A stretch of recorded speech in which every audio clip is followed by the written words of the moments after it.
bumanat naman tong si Ping Lacson. Si Ping, grabe ha. Paano kaya nila naaatim na ganyang kagarapal ang pagdepensa nila at pagkubli sa katotohanan? Paano nila naaatim? Banat si Ping. Di ba, unang-una, kaya sinasabi nila, kaya daw lumabas sa video si Saldico kasi hindi pinahintulutang mag-testify sa Senate Blue Ribbon Committee dahil daw hindi under oath.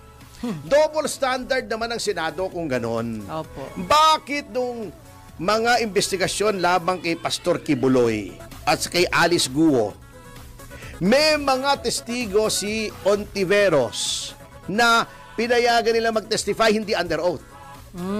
May mga kulukoy dyan sinasabi, hindi naman si Ping yun. Hindi nga si Ping. May mga comprehension problems pala kayo eh. Mahina pala IQ nyo eh.